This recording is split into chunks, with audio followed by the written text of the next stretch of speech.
परमाणु हथियार सुरक्षा के मामले में भारत को पाकिस्तान से पिछले पायदान पर रखा गया है।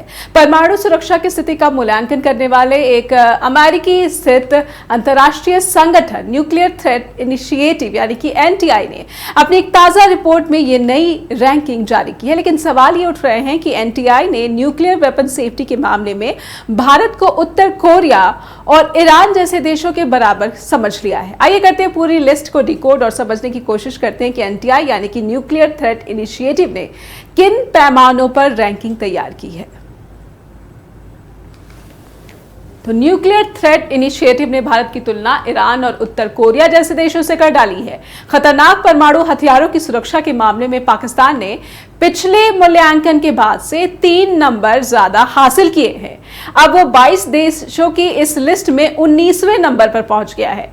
चलिए दर्शकों के सामने हम पहले इस लिस्ट को रखना चाहते हैं जिसमें किस देश को क्या नंबर मिले हैं और किन मानकों पर यह तैयार हुई है लिस्ट और रैंकिंग मिली है, ये दर्शकों के सामने रखते हैं।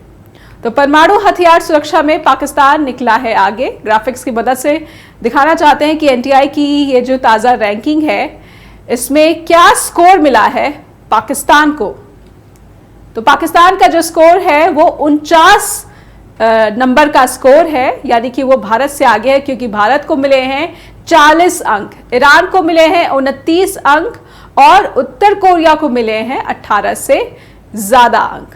एनटीआई संकेतकों और मानदंडों के आधार पर अलग अलग देशों की परमाणु सुरक्षा क्षमताओं और प्रयासों को मापा जाता है। परमाणु सामग्री सुविधाओं की सुरक्षा, अंतर्राष्ट्रीय मानदंडों और संधियों का पालन, परमाणु सुरक्षा के लिए नियामक ढांचा और परमाणु हथियारों या सामग्रियों तक अनाधिकृत पहुंच को रोकने के लिए सर्वश्रेष्ठ नियमों को लागू करने जैसे कारक शामिल होते हैं। इंडेक्स कहता है कि 2019 के बाद से प्लूटोनियम के वैश्विक भंडार में 17,000 किलोग्राम यानी कि 19 टन की बढ़ोतरी हो गई है। ये 2100 यानी कि 2100 परमाणु हथियार बनाने के लिए काफी हैं। न्यूक्लियर पावर प्लांट में प्लूटोनियम का काफी इस्तेमाल किया जाता है, जिसकी वजह से भारत, फ्रांस, ब्रिटेन, जापान और रूस में ये सबसे ज्यादा मात्रा में मौजूद है। इसके अलावा अमेरिका में भी इस न्यूक्लियर मटेरियल का काफी भंडार है। ये रिपोर्ट कहती है कि 22 में से 12 देशों में राजनीतिक अस्थिरता के चलते न्यूक्लियर मटेरियल को लेकर रिस्क सबसे ज्यादा है, जबकि न्यूक्लियर फैसिलिटी की सुरक्षा के मामले में पाकिस्तान की रैंकिंग भारत से आगे बनी हुई है। 47 देशों की इस लिस्ट में पाकिस्तान को 61 अंक मिले हैं। वो रूस, इजराइल के साथ 32वें स्थान पर है, जबकि भारत को इस लिस्ट में 52 अंकों के साथ 40वें पायदान पर जगह मिल पाई है। तो एनटीआई ने रैंकिंग बेहतर दी है पाकिस्तान को और भारत को रखा है पीछे। साथ ही एनटीआई का कहना है कि दुनिया में प्लूटोनियम के स्टॉक में काफी इजाफा भी हो गया है। यूरेनियम की तरह ही इसका इस्तेमाल परमाणु हथियार बनाने के लिए किया जाता है। न्यूक्लियर मटेरियल की सेफ्टी के मामले में ईरान और नॉर्थ कोरिया को सबसे कम रैंकिंग मिली है। रैंकिंग में सबसे ज्यादा सुधार भी साउथ एशियन कंट्रीज में ही देखा गया है। एनटीआई कहता है कि न्यूक्लियर रिस्क ग्लोबल अनस्टेबिलिटी की वजह से बढ़ रहा है। रूस यूक्रेन जंग भी इसका एक प्रमुख कारण है। इससे पहले स्वीडन के थिंक टैंक सिप्री ने भी पिछले महीने ये दावा किया था कि दुनिया में अब 12,512 परमाणु हथियार है। इनमें से 9,576 ऐसे हैं जो हमले के लिए तैयार हैं। पूरी दुनिया में चीन ने अपने परमाणु हथियारों का जखीरा तेजी से बढ़ाया है। ये रिपोर्ट कहती है कि दुनिया के 90 परमाणु हथियार रूस और अमेरिका के पास हैं, जबकि चीन और पाकिस्तान ने भारत के मुकाबले तेजी से अपने परमाणु हथियार की संख्या भी बढ़ा ली है। पूरी दुनिया में परमाणु हथियारों की रेस शुरू हो चुकी है।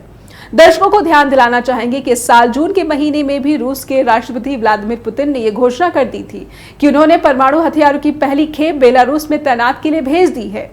यूक्रेन युद्ध की शुरुआत से ही वो परमाणु हथियारों के इस्तेमाल की धमकी भी दे रहे हैं, लेकिन बेलारूस में तैनाती पहली ठोस कार्रवाई मानी गई। ये परमाणु हथियार बेलारूस में यूक्रेन की सीमा के पास तैनात किए गए हैं, जहां से नेटो के पोलैंड और लिथुआनिया जैसे देशों को निशाना बनाया जा सकता है।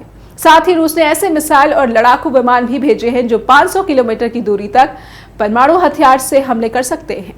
रूस ने यूक्रेन के जपरीजिया परमाणु पावर प्लांट पर भी कब्जा कर रखा है, लेकिन वर्तमान बहुध्रुवीय विश्व में केवल रूसी राष्ट्रपति पुतिन की धमकियां ही चिंता का कारण नहीं है, बल्कि चीन ने भी परमाणु हथियारों के उत्पादन में अमेरिका और रूस के साथ बराबरी की होड़ बना रखी है।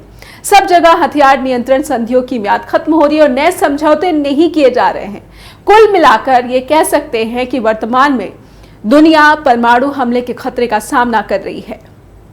चीन जो कि 1964 में ही परमाणु शक्ति बन चुका था, लेकिन अब वो एक परमाणु महाशक्ति बनता जा रहा है, जिसके चलते अंतर्राष्ट्रीय संतुलन और व्यवस्था में पेचीदगियां बढ़ती जा रही हैं। ऐसे में एनटीआई जैसी संस्थाएं दुनिया को अपने परमाणु हथियार की महत्वाकांक्षाओं के बुरे नतीजों के प्रति आगाह करती हैं। हालांकि ये अलग बात है कि विभिन्न देश इन रैंकिंग पर अपनी संजीदगी नहीं दिखाते हैं।